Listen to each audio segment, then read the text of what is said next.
spin with the Tim O'Shea spin.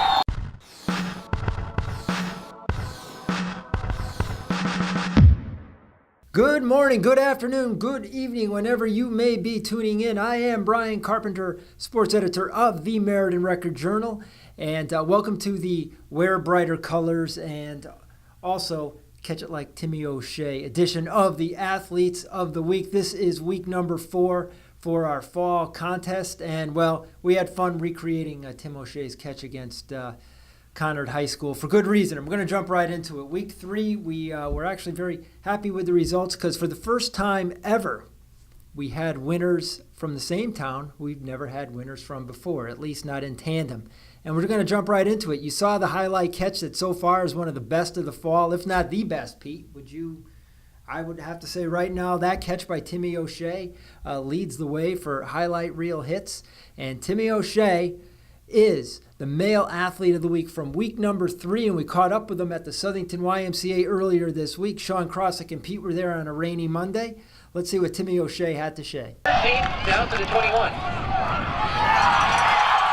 All right, this is Sean Crossick here with the Record-Journal Athlete of the Week, and this is Southington senior Tim O'Shea. And Tim, how does it feel to be a Record-Journal Athlete of the Week? It's an honor. It's something I've seen other athletes get, and you always try and aim for the top, and it's a great feeling, and it's a great award and everything. Did you help? Did you hear anything about it? Did people say they were going to vote for you and stuff like that? Yeah, I saw it in the paper that I was a nominee and everything, and I got the word out to a couple of my friends, and shout out to them and my family for voting for me and everything. And it was awesome, getting a lot of support. Yeah, it's good. It's good. Well, it's certainly well deserving. I think you lead the team in 30 catches, 7 touchdowns. Tell me about what the season's been like for you individually so far. Yeah, it's been unbelievable.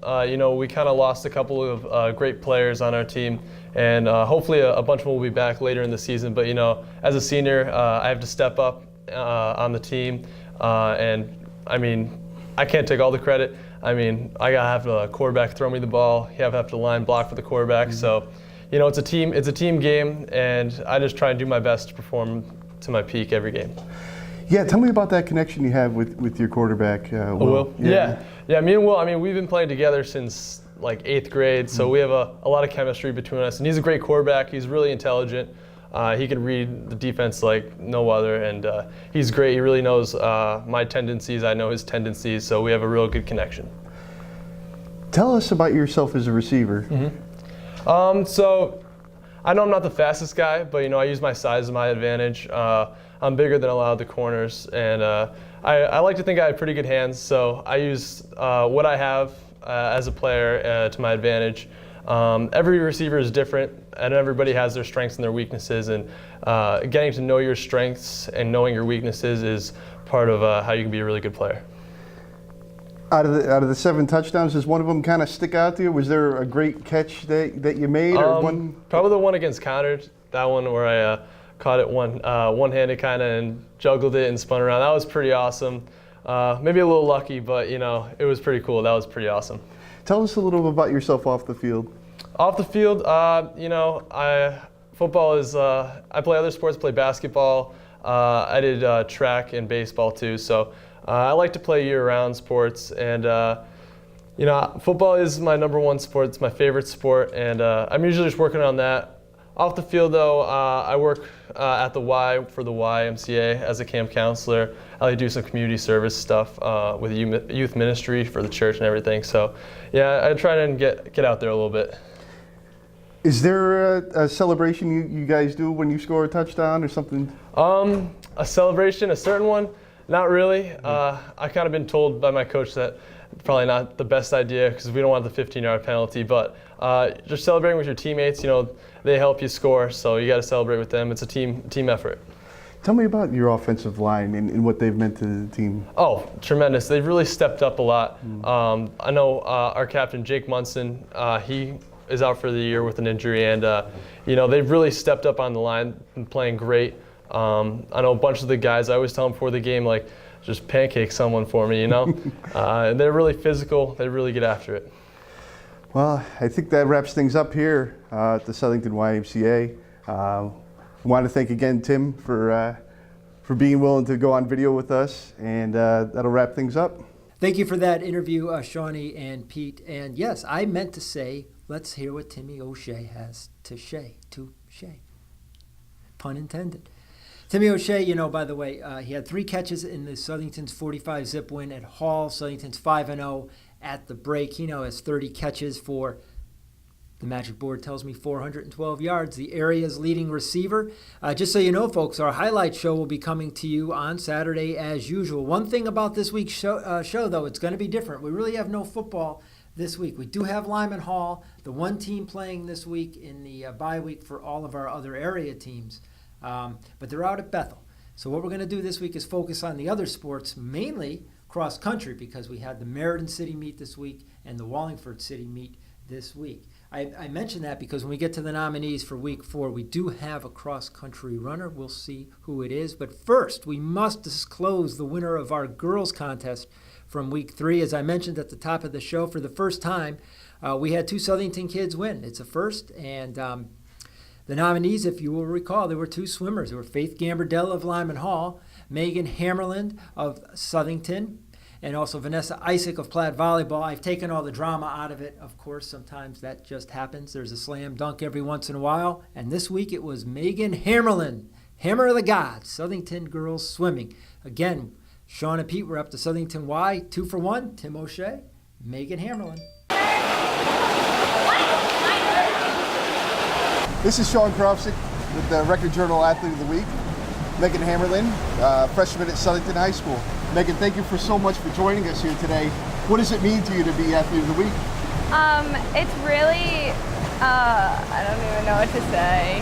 Oh, okay. I've been working hard at this for a while because I really wanted to do good in high school, so I don't know, it just feels really good. Did people go out and say, they were going to vote for you? Yeah, a lot of my friends came up to me and said that they'd vote for me. Yeah, you had a good amount of people voting for you. Tell me about the start of the year for the team to be 3-0. It feels really good. Just to contribute to the team and help with the wins, it just feels, I don't know, just feels really good. Yeah. Tell me about yourself as a swimmer. I've been swimming since I was 9, I think. I've been swimming on the Rays, and yeah. When did you realize you were going to be a pretty good swimmer? 7th grade, I think, is when I really started to improve, and I just kept getting better and better, and I just focused on backstroke, and I really started to improve, and I just focused on getting better at that. What was it about the backstroke that you liked? I don't know. I didn't really like fly because fly was just too much work at the time, and I just didn't want to get into that. So I just tried backstroke, and I was a breaststroker before, and I didn't really like it that much, so I just stuck with back. How does it feel to contribute as a freshman? Feels really good. Yeah. Because I'm a freshman, it's my first year, and I don't know. Yeah, did it exceed your expectations, to be able to go in and win at these meets at the varsity level? Yeah, it feels really good. Yeah. So the backstroke is your best stroke? Yeah, I'd say. I like fly too. Oh yeah. Fly. What do you like about the fly? I don't really like anything about it. It's just, I don't know, it just feels natural. What is it like to win a race? What goes through your mind after you touch the wall first? Nothing. It just, nothing. Yeah. Do you celebrate? Is there a fist bump or anything? Yeah, like and that? I shake the people next to me. I shake their hands, and I tell my other teammates that I raced, good job, and yeah. What are your personal goals for the rest of the year? I really want to break a record at the high school. The 100 backstroke record. I'm really close to it too. Yeah. So I'm really trying to get that. How about team goals? Team goals, relay records. We really want to break one, and just so that our names are up there and we can remember this always. What do you do to kind of get fired up for these meets? On the bus rides, I sit with my friends and we sing and we just have fun. together. Are the bus rides the best part of it? Yeah, definitely. You guys have a lot of fun? Yeah. You guys, everyone sings together? Yeah, everyone. Yeah, that's Fun. good. So this seems like a closely knit team, right? Everyone's really close. Yeah. I love it. That's good. Perfect. Well, I think that wraps things up here from the Southington YMCA. Pete, I'm sorry to have interrupted our show with my little phone. A little beeps and buzzers went off. It was to tell me that the Southington girls swimming team won today. They beat Bristol Eastern to improve to 6-1. And it's funny, I was just looking at the results because I'm like Pavlov's dog, like the rest of you. When my little thing beeps, I got to look at it. Megan Hammerlund factored into the win again today. And believe it or not, I mentioned this because she was just talking about not liking to do the butterfly. She swam the butterfly today, and she won. So there you go, Megan. Don't be afraid of the butterfly. I can be afraid of the butterfly. Pete can, but not you, kid. You're off to a great start for your varsity career at Southington. Okay, there you have it. Timmy O'Shea and Megan Hammerlund from Southington. First time ever, 2 winners from Southington. We're glad to see that our contest is making inroads over on the other side of the mountain. All right, that brings us to week 4. Nice little collection of kids. This week we kind of span the globe and get into all the different sports. It's not just all 3 football kids this week. Last week we had with Timmy O'Shea, Will Greikowski from Cheshire, and Aiden Valentin from Maloney. It was a 3-for-3 football. Not so this week. I mentioned we had a cross-country runner, and we do. Meriden City Championships now are on Tuesday, and the winners from that meet they're going to be Athlete of the Week nominees sooner than later. You can believe it. But for this week, we had to base our reporting on what happened the previous week, if you can follow all that. Don't mean to confuse you with time. I'll just say this. We had the Neubauer Invitational down at Sheehan and also the Fishbein Road Race in Wallingford on Sunday. And the same dude won both races. He is Brian Oliveira, senior from Lyman Hall. He ran 17 minutes on the dot at the Neubauer. And at the Fishbein, I have to consult my magic board. It was 17:40 on Sunday. That was a race that started, and it just started to pour during the race. Rain, as I understand it, makes for good conditions to run in, so I've been told. I don't know. When I ride my bike and it starts raining, man, my feet get pretty heavy. So, Brian Oliveira, rain or shine, you got the job done. And we'll see you on Thursday at the Sheehan Lyman Hall meet down at Wharton Brook State Park. For now, you are boys nominee number 1 here in week 4 of our Athletes of the Week contest. Moving on, we go over to the soccer field to Wilcox Tech. We've had a nominee from Wilcox Tech before, and we're right back there because, with a win today against Whitney Tech, 7-1 on senior day, the Indians are 11-0-1, and they're cooking. And the dude who's really filling the nets for Wilcox is Kelvin Cortez. He was an all-RJ kid a year ago, and, with 2 goals today, he's got 20 on the season for Wilcox Tech. They've got 5 games to go in the regular season, 11-0-1. Kelvin, you're on our radar screen, kid. Seems like every week you're on our radar screen. And this week you are nominee number 2 for Record Journal Athletes of the Week. And boys nominee number 3, also from soccer, also from the west side of Meriden. This kid's name jumped off right off the email when we saw what he did in his varsity debut for Platt. He is Francesco Torzulli. Francesco, I hope I'm pronouncing your name right. He's a new guy in town. He moved in with his cousin Pier Paolo Massero from Italy over the summer. Once he was cleared to play, he hit the pitch running for Platt. 4-3 win over Bloomfield last week. And Francesco had 3 goals, including the game winner with about a minute to go in the second overtime session set up by Hubert Broza. Francesco scored again on Friday against Northwest Catholic. That gave him 4 goals in his first 2 games. Francesco, I see your name. I see your face there. Reminds me of my trip to Italy. Makes me want to drink a cappuccino. Cheers to you for a fantastic varsity start, and welcome to Meriden. Okay, and that brings us to the girls. And as I look down my slate of nominees for week 4, I see it's kind of there's a connecting thread here, Pete. I see there's a lot of these girls. What they do, it underscores their versatility. So this is the all versatile, all utility girls week for Athlete of the Week nominees.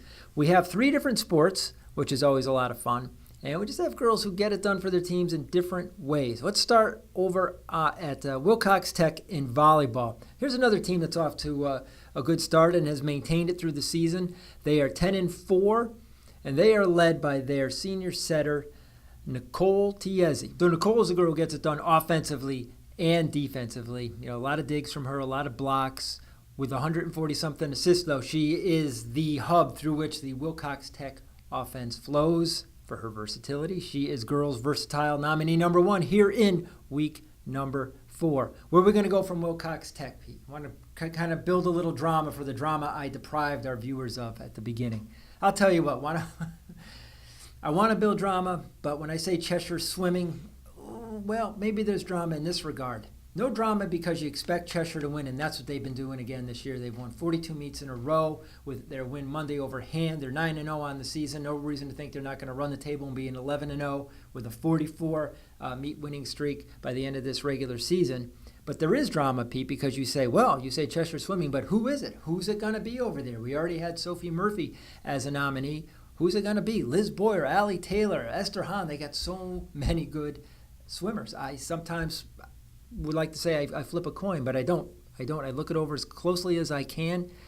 And Dan Mascolo's program is so strong this year, I can't help but revisit it. And when I look at the roster and I see what they've done this week, going with a sophomore, Julia Stevens. Now, the other night against Hand, Julia swam on 2 winning relays. She also won the 100 butterfly in about a minute even, which is a very good time for that event.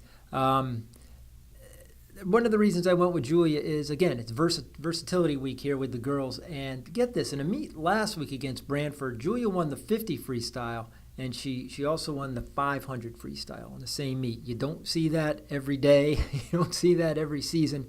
Julia is definitely one of the girls from Cheshire to watch as the class meets roll around in a couple weeks. Last year, as a freshman, she was part of that 400 freestyle relay team that won Class AA and set a program record. So, Julia Stevens, for your versatility, butterfly, 50 free, 500 free, you name it. She tends to do it for Cheshire, like so many girls on that team. Julia, you're the girl we're going with. Athlete of the Week nominee for the girls number 2 here in week 4. And for our third and final girls nominee, we go down to Wallingford onto the field hockey field, I guess it is. They don't really call it a pitch, do they, Pete? Field hockey field. That's just what it is. Jumbo shrimp field hockey field. Sheehan and Lyman Hall last Wednesday played a great game. Sheehan gets out to a 2-zip lead. Poof, Lyman Hall comes back. They score 2 goals. Poof, 2 goals in like 10 seconds. You remember Shawnee talking about it on Saturday morning. So it's tied 2-2. They seem like they're going to overtime. Seems like it's going to be yet another tie between those rivals. And then, bam, with just under a minute to go, Stephanie Phoenix sets up Kira Connolly for the game-winning goal. So we looked at that game, such a good game, and we wanted to pick a player from either of those teams for our Athlete of the Week nominee here in week 4. And we decided to go with Stephanie Phoenix. We went with Stephanie Phoenix because she had 2 goals in that game. She assisted on the game winner. She's got 7 goals on the season for the Titans, and she leads the way for them. And just so you know, Steph's also a pole vaulter, touching upon our versatility theme. She vaults in the winter and in the spring. Right now, fall, week 4, Athlete of the Week. You are nominated, Miss Stephanie Phoenix, rising from the ashes. She never got burned in the first place. Steph, you're our third nominee. Good luck to you and to all our nominees for week 4.